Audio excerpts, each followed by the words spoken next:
Hello दोस्तों, मैं आपका दोस्त डॉक्टर कमल मित्तल। आज हम बात करेंगे ब्लड प्रेशर की, यानी उच्च रक्तचाप।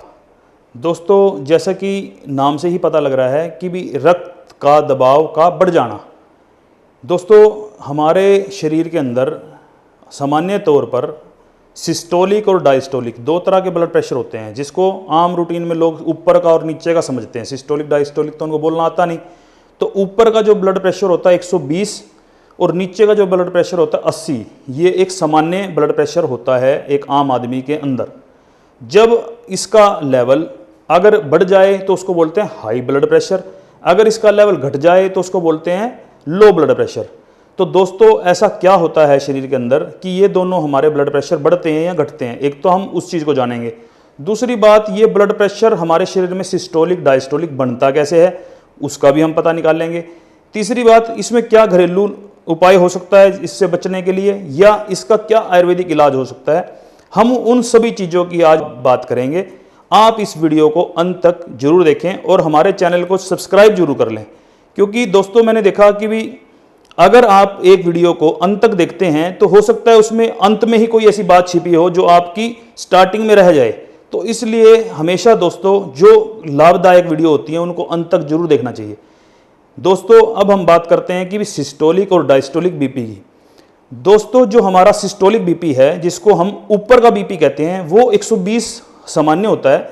होता क्या है दोस्तों, जब हमारे सारे शरीर का रक्त इकट्ठा होकर हमारे हार्ट के अंदर पहुंचता है, यानी दिल के अंदर पहुंचता है, तो उस टाइम क्या होता है, हमारा दिल संकोचित करता है। मतलब उसके जो अंदर के चैम्बर होते हैं वो सिकुड़ते हैं। जब वो सिकुड़ते हैं तो एक आवाज़ आती है, जब हम आला लगा के सुनते हैं तो वहाँ पे क्या होता है, सिस्टोलिक बीपी की सिस्टम चालू हो जाता है वहाँ। ऐसे ही दोस्तों, जब हमारे दिल से हमारे पूरे शरीर के अंदर रक्त का प्रवाह होता है तो उसको बोलते हैं डायस्टोलिक बीपी। इसमें होता क्या है दोस्तों, जब हमारी आर्टरीज और वेन्स जब खून को लेके आना और लेके जाने का काम करती हैं, उसके अंदर क्या होता है कि उनकी जो आपस की इलास्टिसिटी है, यानी उनका जो ऐसा स्ट्रक्चर जिसके अंदर से फ्लो प्रॉपर हो रहा है। अब मैं एक गोले से हिसाब से दिखाना चाहता हूं। मान लो ब्लड का रास्ता इतना चौड़ा है तो इसके अंदर से फ्लो प्रॉपर हो रहा है, यानी हमारा आ भी सही जा रहा है ब्लड, हार्ट को जा भी सही रहा है। अगर दोस्तों इसी रास्ते को मैं भीड़ा कर देता हूं तो क्या होगा, वो प्रेशर हमारा तेज पड़ेगा। जैसे कहने का मतलब, पानी की टूंटी के अंदर पाइप लगा देते हैं हम, और उसको अगर हम थोड़ा सा आगे से दाब दें तो क्या होगा, प्रेशर तेज पड़ेगा। यही रास्ता अगर भीड़ा हो जाए दोस्तों तो क्या होगा, हमारा ब्लड प्रेशर तेज हो जाएगा। इसका मतलब यानी हमारा ब्लड प्रेशर में जो सिस्टोलिक डायस्टोलिक का जो प्रेशर है वो तेज गति से जा रहा है। तो इसी चीज को हमने समझना है दोस्तों कि उसके पीछे कारण क्या रहे कि हमारा ब्लड प्रेशर तेज क्यों हुआ, और फिर आगे हम उसके लक्षण और हर चीजों को हम समझेंगे। दोस्तों, अब हम इसके लक्षणों को देखेंगे कि लक्षण में क्या क्या होगा। सबसे पहले अनिद्रा, यानी रात को नींद का ना आना। दूसरा लक्षण, हमारे अंदर आलस का बना रहना। तीसरा लक्षण, हमारे सिर के अंदर दर्द रहना। चौथा लक्षण, चक्कर आना। पांचवा लक्षण, इसके अंदर क्रोध आना, गुस्सा आना, थोड़ी थोड़ी बात पर बच्चों को डांटना, घरवाली के साथ लड़ाई करना, औरों के साथ। कहीं भी आपने देखा हो कि हम कोई शॉपिंग कर रहे हैं और एकदम हमारा को बीपी का लगता है कि बीपी हो रहा है तो हम उससे भी लड़ पड़ते हैं। क्रोध का आना। तो दोस्तों, ये सारे के सारे जो लक्षण हैं, और उसके अलावा और लक्षणों में छठा लक्षण चक्कर का आना, उससे सातवां लक्षण उल्टी होने का मन होना, और इससे अगला लक्षण कि भी मूत्र मार्ग से या आंखों के अंदर खून का उतर आना। जैसे कि आपने देखा होगा कि जिनका बीपी हाई हो जाता है उन लोगों का हम सामने वाला बंदा देख के पहचान लेता है, क्या बात भाई तेरी आंखों में खून सा उतर आया है, कोई बीपी तो नहीं बढ़ रहा, जाके बीपी चेक करा। तो दोस्तों, ये एक सामान्य हमारे जो मेन से लक्षण मैंने आपको बता दिए कि जो हाई बीपी की वजह से हमारे को होते हैं। अब हम बात करते हैं कि हाई बीपी के अंदर जो हमारे कारण बनते हैं, उन कारणों में सबसे बड़ा कारण क्या है, नमक का ज्यादा खाना। दूसरा कारण क्या है, मोटापा। तीसरा कारण क्या है दोस्तों, गुर्दों के रोग या शुगर के रोग का होना। अगला कारण क्या है दोस्तों, जो हम अम्लीय चीजों का ज्यादा खाना और क्षारीय चीजों का कम खाना। अम्लीय चीजों का मतलब जो ये फास्ट फूड, पिज्जा, बर्गर, ये जितनी भी चीजें हैं ये अम्लीय चीजें हैं। अम्लता खून में बढ़ जाती है, इस वजह से ही हमारा उच्च रक्तचाप होता है। उसके अंदर अगर हम अम्लीय चीजें ज्यादा खाएंगे तो उसका ज्यादा होने से भी हमारा उच्च रक्तचाप होता है। एक कारण दोस्तों इसके अंदर है घी, मक्खन, मलाई का ज्यादा प्रयोग करना। और इससे अगला कारण क्या है? पुरानी कब्ज का होना। और कारण क्या है दोस्तों? हमारी आर्टरी और वेन का कड़ापन होना, उनमें इलास्टिसिटी का खत्म हो जाना। और उसका कारण क्या होता है दोस्तों? जो घी, मक्खन, मलाई होती है, जो चिकनाहट होती है, वो हमारी आर्टरी के और वेन के अंदर जम जाती है और जमने के बाद उसका जो रास्ता है भीड़ा कर देती है, जिसको अंग्रेजी में एथेरोस्क्लेरोसिस बोलते हैं। एथेरोस्क्लेरोसिस का मतलब हमारी खून की धमनी का भीड़ा हो जाना, जिससे प्रेशर तेज पड़ता है। तो ये दोस्तों ये सारे के सारे मैंने आपको कारण बताए कि भी ये कारण हमारे होते हैं। अब हमने दोस्तों इसमें जानना है कि हम अगर हमारे को मान लो उच्च रक्तचाप हो गया है तो उसके घरेलू उपाय क्या होंगे। जैसा कि दोस्तों मैंने पहले बताया आपको, जब हमारे खून के अंदर जो अम्लता बढ़ जाती है उस वजह से हमारा जो रक्तदाब है बढ़ जाता है। अब हमने अपने रक्तदाब को सामान्य करने के लिए क्षारीय भोजन करना पड़ेगा। क्षारीय भोजनों में दोस्तों ऐसा क्या होगा कि जिससे क्षार हो, जिसके अंदर, जिससे सामान्य रहे। दोस्तों अगर हम फलों की बात करें तो जितने भी बिना रस वाले फल हैं वो सब क्षारीय हैं। जैसे कि सेब है, अमरूद है, केला, इनमें किसी में रस नहीं होता। इन तीनों फलों के अंदर आप इसको बीपी वाले मरीज को दे सकते हैं। और सब्जियों की अगर हम बात करें तो उसमें पालक हो गया, गाजर हो गया और मेथी होगी। ये तीनों जो सब्जी हैं ये भी क्षारीय हैं। आप इनको प्रचुर मात्रा में यूज कर सकते हैं, आपका बीपी लो करने में बहुत अच्छी रहती है ये। दूसरा दोस्तों जो सबसे बढ़िया गुणकारी क्षारीय जो सब्जी है हमारी वो है घिया। घिया सबसे उत्तम और सबसे क्षारीय हमारी सब्जी है। दोस्तों आप घिया का सुबह के टाइम में जूस पी सकते हैं। और जूस निकालने का तरीका ये है, सबसे पहले उस घिया को थोड़ा कट लगा के उसको चाख लें, ताकि कड़वी हो तो उसको फेंक दें, वो टिक्का लगी हो सकती है। आप उस घिया के जूस में थोड़ा सेंधा नमक, काली मिर्च और अपने स्वादानुसार पुदीने की 4-5 पत्तियां डालकर उसका जूस बनाकर ले सकते हैं। वो एक आपके लिए अमृत तुल्य है। अब दोस्तों मैं आपको दूसरा नियम बताता हूं घरेलू उपायों में क्या करें। आप दालचीनी ले लें दोस्तों, दालचीनी को रात को भेदें। जैसे 5 ग्राम के करीब आप दालचीनी ले लें, उसको आप रात को भेदें। सवेरे आप 1 गिलास पानी भर में उसको उबालना रखें। जब वो आधा रह जाए तो उसको आप घूंट घूंट कर चाय की तरह सिप सिप करके पीते रहें। देखना आपका कितनी जल्दी आपका कोलेस्ट्रॉल घटता है और आपका बीपी बढ़िया होता है। तीसरा क्या करना है दोस्तों, आप एक चटनी बनाएं। उस चटनी के अंदर क्या करना है दोस्तों, आपने लहसुन ले लेना है।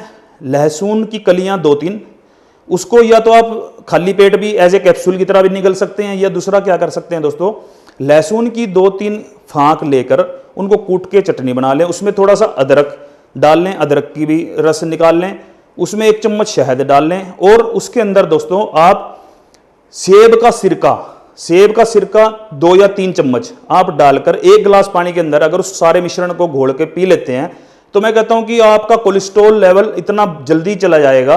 जो एलडीएल बढ़ गए हैं हमारे, जो कोलेस्ट्रॉल ट्राइग्लिसराइड बढ़ गए हैं हमारे, वो हमारे घट जाएंगे। और एचडीएल जो हाई डेंसिटी लिपिड्स, जो अच्छा फैट होता है हमारे शरीर में, वो बढ़ जाएगा। दोस्तों अब हम बात करेंगे तीसरे फार्मूले की कि तीसरा घरेलू उपाय क्या करें।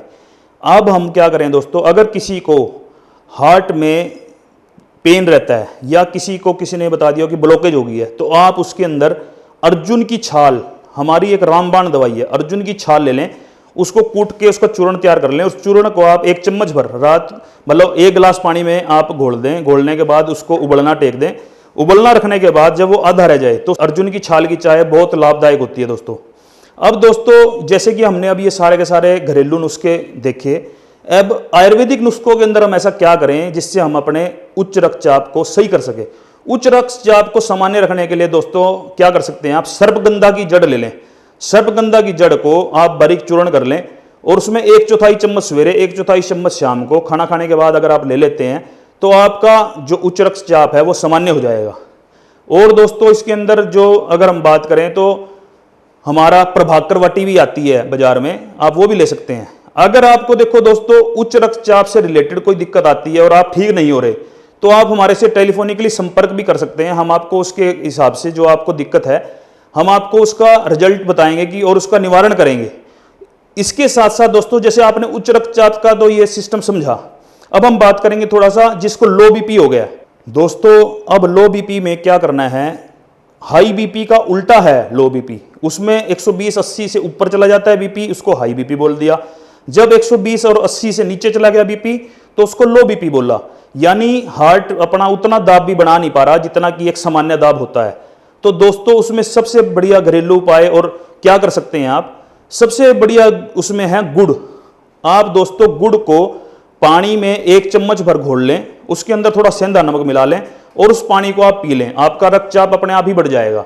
दूसरा दोस्तों क्या करना है आपने, धागा लगी मिश्री ले लें, धागा लगी मिश्री के साथ में आप मक्खन ले लें, इन दोनों को आप क्या करें पेस्ट बना लें और इस पेस्ट को अगर आप चाटते रहेंगे तो आपका जो लो बीपी हो गया यानी रक्त दाब जो कम हो गया वो आपका सामान्य हो जाएगा। और आप अनार का रस, अनानास का रस कि संतरे का रस में अगर नमक डाल के ले लेते हैं दोस्तों, या खीरा ककड़ी के ऊपर अगर आप थोड़ा सा नमक डाल लेते हैं तो इससे क्या होगा, आपका जो लो बीपी है वो आपका सामान्य हो जाएगा। अब मैं दोस्तों थोड़ा सा बात करूंगा एक्यूप्रेशर पॉइंट की। एक्यूप्रेशर पॉइंट में क्या करना है दोस्तों, ये देखिए हमारा ये अंगूठा है, इस अंगूठे को अगर हम बीच में से अगर ऐसे कर देते हैं तो ये जो पॉइंट यहां पे आता है, इस पॉइंट के अंदर ये सेंटर पॉइंट हो गया, इस सेंटर पॉइंट के अगर हम थोड़ा सा उंगलियों की तरफ चले जाएं इसके, तो यहां पे दोस्तों क्या करना है आपने, इस पॉइंट के ऊपर आपने दबाना है और इस दबाने के ऊपर एक पेन ले ले, चाहे पेन से आपने क्या करना है दोस्तों, जैसे ये पेन ले लिया मैंने, इस पेन की दबाव क्लॉकवाइज एंटी क्लॉकवाइज करते हैं तो आपका जो हाई बीपी है वो सामान्य हो जाएगा थोड़ी देर में ही। दूसरा दोस्तों क्या करना है आपने, ये हथेली होती है हमारी, हथेली के बाद में जहां पे ये हथेली खत्म हुई, जहां हम घड़ी लगाते हैं अपनी, ये मैंने पॉइंट बना रखा है, देखो इस पॉइंट के ऊपर अगर हम प्रेस करते हैं और छोड़ते हैं तो ये हमारा बीपी का पॉइंट है दोस्तों। हाई बीपी वालों के लिए बहुत इफेक्टिव पॉइंट है, अगर आप इसको प्रॉपर दबाते हैं तो आपका बीपी नॉर्मल हो जाएगा। दूसरा क्या करना है दोस्तों, ये जितनी भी हमारी उंगली के ऊपर का पोर हैं, ये इन सारे पोरों को अगर आप प्रॉपर वे में दबा लेते हैं, छोड़ लेते हैं ऐसे ही थोड़ी थोड़ी देर के लिए, तो आपका जो बीपी है जो सामान्य हो जाता है। दोस्तों आज हमने जाना अपनी वीडियो के अंदर उच्च रक्तचाप का क्या इलाज है, क्या लक्षण है, क्या कारण है और उसका क्या निवारण है। ऐसे ही हमने दोस्तों उसका घरेलू उपाय भी सीखा और हमने उसका आयुर्वेदिक हिसाब भी सीखा। ऐसे ही जिनको लो बीपी है उसका भी हमने ये देखा कि हम लो बीपी वालों को सामान्य कैसे करें। तो आज के हमारे टॉपिक के अंदर दोस्तों बीपी से रिलेटेड यानी ब्लड प्रेशर से रिलेटेड हमारा सारी की सारी हमने अपनी डिस्कशन करी। फिर भी दोस्तों अगर किसी भी मरीज को इससे और भी कुछ हमारे से ज़्यादा जानना चाहता है वो, या उसको कुछ और लक्षण आ रहे हैं, तो वो हमारे से नीचे लिखे लिंक के ऊपर हमारे से टेलीफोनिकली बात कर सकता है, अपने बीमारी के अकॉर्डिंग हमारे से बात समझ सकता है। और फिर भी अगर उसको कोई दिक्कत लगती है तो हम यहाँ से उसको दवाई इवन भिजवा भी सकते हैं उनके पते पे। तो दोस्तों इसी तरह ही एक बार दोबारा फिर किसी नए टॉपिक के साथ दोबारा आपसे मिलने का मौका मिलेगा। इसके साथ ही मैं अपनी वाणी को विराम देता हूं। जय आयुर्वेद, जय भारत।